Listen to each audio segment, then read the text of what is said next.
दिल्ली के मुख्यमंत्री अरविंद केजरीवाल ने रविवार को तिहाड़ जेल में सरेंडर करने से पहले पार्टी के कार्यकर्ताओं को संबोधित किया। उन्होंने कहा कि मैं सुप्रीम कोर्ट को धन्यवाद देना चाहता हूं क्योंकि उसने मुझे चुनाव प्रचार के लिए 21 दिन की जमानत दी थी। आज मैं फिर से तिहाड़ जेल जा रहा हूं।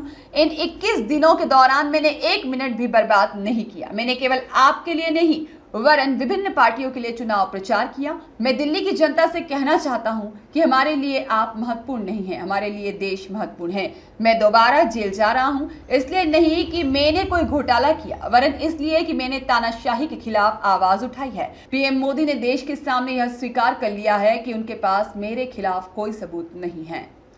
वंदे दोस्तों, माननीय सुप्रीम कोर्ट ने मुझे 21 दिन की मोहलत दी थी। मैं तहे दिल से सुप्रीम कोर्ट का शुक्रिया अदा करना चाहता हूं, बहुत बहुत। उन्होंने चुनाव प्रचार करने के लिए मुझे ये मोहलत दी थी। 21 दिन कल पूरे हुए। अब यहां से मैं सीधा तिहाड़ जा रहा हूं। ये 21 दिन मेरे लिए बहुत विस्मरणीय है। मैंने एक भी मिनट खराब नहीं किया। रात दिन 24 घंटे देश को बचाने के लिए प्रचार किया है। केवल आम आदमी पार्टी के लिए प्रचार नहीं किया, सारी पार्टियों के लिए प्रचार किया। बंबई भी गया, भिवंडी भी गया, हरियाणा भी गया, उत्तर प्रदेश भी गया, पंजाब भी गया, जमशेदपुर भी गया। जहां मौका मिला, जहां जिसने बुलाया उसी के लिए प्रचार करने के लिए गया, देश बचाने के लिए। मेरे सामने देश था।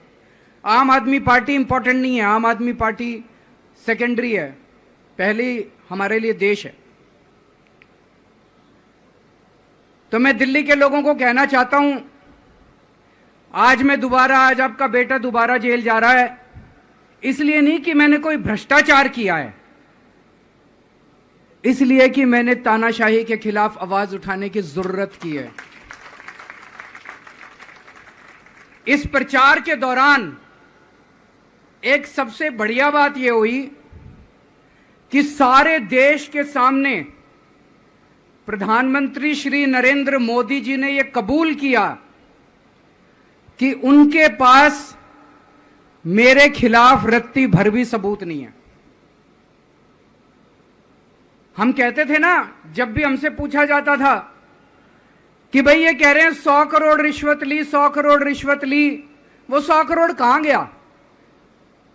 500 से ज्यादा जगह तुमने रेड मार ली, कहीं चवन्नी मिली हो, अठन्नी मिली हो, 1 रुपया मिला हो, कहीं हमने खर्च किया हो, कहीं कैश पड़ा हो, कहीं लॉकर में मिला हो, कहीं स्विस बैंक में मिला, कहीं चवन्नी नहीं मिली, तो पैसा कहां गया? तो एक टीवी चैनल के इंटरव्यू में उस टीवी वाले ने मोदी जी से पूछा कि प्रधानमंत्री जी, ये केजरीवाल चारों तरफ कहता घूम रहा है कि आपके पास उसके खिलाफ कोई सबूत नहीं है, आपके पास उसके खिलाफ कोई रिकवरी नहीं है, फिर आपने उसको गिरफ्तार कैसे कर रखा है? पता है प्रधानमंत्री जी ने क्या कहा? प्रधानमंत्री जी कहते हैं, मैं मानता हूं कि केजरीवाल के खिलाफ कोई सबूत नहीं है, मैं मानता हूं कि केजरीवाल के खिलाफ कोई रिकवरी नहीं है, क्योंकि केजरीवाल अनुभवी चोर है। चलो मान लिया मैं अनुभवी चोर हूं, तुम्हारे पास सबूत तो नहीं है, तुम्हारे पास रिकवरी तो नहीं है, तो यूं ही डाल दिया मेरे को जेल में, बिना सबूत के डाल दिया मेरे को जेल में, बिना रिकवरी के डाल दिया जेल में। देश के इतिहास में 75 साल में सबसे ज्यादा बहुमत से आई हुई सरकार है। एक बार 70 में से 67 सीट, दूसरी बार 70 में से 62 सीट, 55% से ज्यादा वोट शेयर। इतने भारी बहुमत वाली सरकार के मुख्यमंत्री को आपने बिना सबूत के जेल में डाल दिया। यही तो तानाशाही है कि जिसका मन करेगा मैं उसी को जेल में डाल दूंगा, जिसका मन करेगा उसी को जेल में डाल दूंगा, और पूरे देश को मैसेज दे दिया कि अगर मैंने केजरीवाल को फर्जी केस में जेल में डाल दिया तो तुम्हारी तो औकात ही क्या है, किसी को भी पकड़ के जेल में डाल दूंगा। इसी तानाशाही के खिलाफ लड़ रहा हूं मैं, और इस किस्म की तानाशाही अपने देश को बर्दाश्त नहीं है। भगत सिंह ने कहा था ना कि जब सत्ता तानाशाही हो जाए तो जेल जिम्मेदारी बन जाती है, सबकी जिम्मेदारी है जेल में जाना, इसके खिलाफ आवाज उठाना। भगत सिंह के चेले हैं। भगत सिंह देश को बचाने के लिए, देश को आजाद कराने के लिए जेल गए थे। भगत सिंह देश को आजाद कराने के लिए फांसी पे चढ़े थे। हम देश को बचाने के लिए जेल जा रहे हैं। इस बार जब जा रहा हूं, मुझे नहीं पता अब मैं कब वापस आऊंगा, मुझे नहीं पता ये क्या करेंगे मेरे साथ जेल में, लेकिन मुझे कोई परवाह नहीं है, जो मर्जी करें। अगर भगत सिंह फांसी पे चढ़ गए, मैं भी फांसी पे चढ़ने के लिए तैयार हूं। मेरे शरीर का एक एक कतरा इस देश के लिए है, मेरे शरीर के खून की एक एक बूंद इस देश के लिए है, मेरे जीवन का एक एक पल देश के लिए है।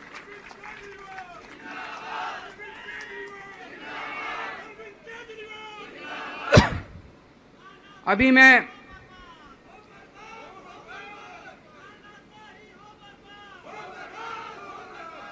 अभी राजघाट गया था सभी साथियों के साथ। महात्मा गांधी की समाधि पे हम लोगों ने श्रद्धांजलि दी। गांधी जी ने इस हमारे देश से तानाशाही का अंत किया था, वो हमारे लिए प्रेरणा स्रोत हैं। उसके बाद हम कनॉट प्लेस गए, हनुमान मंदिर, वहाँ पे हमने हनुमान जी के मंदिर में जाके हनुमान जी का आशीर्वाद लिया। 4 तारीख को भी मंगलवार है, भली करेंगे बजरंग बली, करेंगे कि नहीं करेंगे? बोल बजरंग बली की। इनका नाश करेंगे, तानाशाहों का नाश करेंगे। अपने को किसी व्यक्ति विशेष से अपनी कोई दुश्मनी नहीं है, अपनी दुश्मनी तानाशाही से है। तानाशाही बर्दाश्त नहीं है अपने को। तो 4 तारीख को भी मंगलवार है और बजरंग बली का मेरे ऊपर, पार्टी के ऊपर बहुत आशीर्वाद है, देश के ऊपर बहुत आशीर्वाद है। मैं प्रार्थना करने गया था बजरंग बली को कि हे बजरंग बली, मेरे देश को बचा लो। अभी कल एग्जिट पोल आए हैं, मेरे से लिखवा लो, सारे एग्जिट पोल फर्जी हैं, बिल्कुल फर्जी हैं। एक एग्जिट पोल वाले ने राजस्थान में टोटल 25 सीट है, उसमें 25 में से 33 दे दिए उन्होंने बीजेपी को। ऊपर से आया होगा भाई बीजेपी को ज्यादा देने हैं, तो उसने कहा मोदी जी क्या याद रखोगे आप भी, आपको 25 में से 33 दे दिए। तो पूरा का पूरा फर्जी है, पूरा एग्जिट पोल फर्जी है। लेकिन असली मुद्दा ये है, इनको गिनती से 3 दिन पहले फर्जी एग्जिट पोल कराने की क्या जरूरत थी, ये समझने वाली बात है। मेरे को भी समझ नहीं आया। कई सारे लोगों की कई सारी बातें चल रही हैं। एक ये चल रहा है कि इन्होंने मशीनों का घोटाला कर दिया, लेकिन मैंने संदीप पाठक को भी बोला है और मैं सारे इंडिया गठबंधन की पार्टियों को बोलना चाहता हूं, अपने अपने काउंटिंग एजेंट को बोल दो, पूरी तरह से सतर्क रहे। आखिरी तक अगर हार भी रहे हैं तब भी उठ के ना आए। कई बार क्या होता है, 1 राउंड में, 2 राउंड में, 3 राउंड में हार गए तो उठ के चले जाते हैं। उठ के नहीं जाना। सबसे लास्ट में रैंडम जितने बूथ होते हैं, ईवीएम मशीन होती है, उसकी पर्चियां पड़ती हैं। उन पर्चियों में से 5% पर्चियां उठाई जाती हैं। उन 5% ईवीएम की मैचिंग वीवीपैट की स्लिप से कराई जाती है। वीवीपैट पे जो स्लिप है उसकी काउंटिंग होती है, जैसे बैलेट पेपर की काउंटिंग होती थी, और उसकी काउंटिंग और ईवीएम की चेकिंग होती है दोनों की। एक भी मशीन अगर मैच ना करे तो वहां चुनाव रद्द कर दिया जाता है। तो अगर आपने ये चेकिंग कर ली वहां पे, तो इसका मतलब फिर ईवीएम का घोटाला हम बचा सकते हैं। फिर ईवीएम के घोटाला अगर कर रखा इन्होंने तो हम उसको एक्सपोज कर सकते हैं। तो सब लोगों ने लास्ट तक रुक के, आपका कैंडिडेट हार भी रहा है तब भी आखिरी तक रुक के आपको ये ईवीएम की चेकिंग करा के आनी है, ईवीएम और वीवीपैट की मैचिंग करा के आनी है। एक थ्योरी ये चल रही है कि इन्होंने इतना ज्यादा सीटें इसलिए दिखाई क्योंकि इनके लोगों ने शेयर मार्केट में इन्वेस्ट कर रखा है, और कल जब शेयर मार्केट खुले तो बम्पर होगा, तो ये अपने शेयर बेच बाच के खुद तो निकल लेंगे। बाकी एक थ्योरी ये चल रही है कि अफसरशाही पे दबाव डालने के लिए अगले 3 दिन में अफसरों से उल्टे सीधे काम कराने के लिए एक माहौल बना दिया गया। भाई आ तो हम ही रहे हैं, तो हमारी बात मानो, उल्टे सीधे काम करो, काउंटिंग में गड़बड़ कराएंगे, सब कुछ करेंगे। लेकिन फिर से मैं कह रहा हूं, अपने को, अपने काउंटिंग एजेंट, एआरओ, सब आरओ, सब लोगों को अपने को ट्रेन करके भेजना है और अपने को चौकन्ना रहना है। बाद में हम कहते रहे इन्होंने ये कर दिया, उसका कोई फायदा नहीं होगा। अभी अपने को चौकन्ना रहना है। एक थ्योरी ये चल रही है कि अगर इन्होंने कल ही कम सीट दिखा दी होती एग्जिट पोल वालों ने, तो हो सकता है कि इन दोनों के खिलाफ आरएसएस में और बीजेपी में कल ही बगावत शुरू हो जाती। 4 तारीख तक इंतजार ही नहीं होता, हो सकता है।